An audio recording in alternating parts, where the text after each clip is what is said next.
প্রথম ধাপের 25টি পৌরসভা নির্বাচনে তৃতীয় দিনের মতো দলীয় মনোনয়ন ফর্ম বিক্রি করেছে আওয়ামী লীগ। সকাল 11টা থেকে শুরু হয় ফর্ম বিক্রি। আগ্রহী অনেকে ফর্ম কিনতে আসলেও তৃণমূলের প্রস্তাব না থাকায় তাদের কাছে ফর্ম বিক্রি করা হয়নি। তৃণমূলের প্রস্তাবে একক প্রার্থী নির্বাচন করলে দলীয় কোন্দল অনেকটাই কমবে বলে আশা কেন্দ্রের। শুক্রবার ফর্ম বিক্রি ও জমাদানের শেষ দিন। এর আগে গত 2 দিনে বিক্রি হয়েছে মাত্র একটি ফর্ম। শনিবার গণভবনে মনোনয়ন বোর্ডের সভার পর ঘোষণা করা হবে আওয়ামী লীগের প্রার্থী।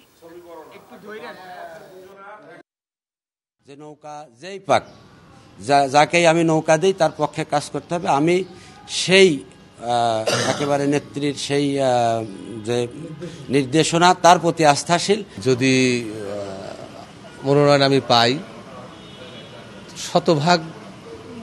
শতভাগ থেকে বেশি কিছু থাকে, আমি জয়ী হব ইনশাল্লাহ।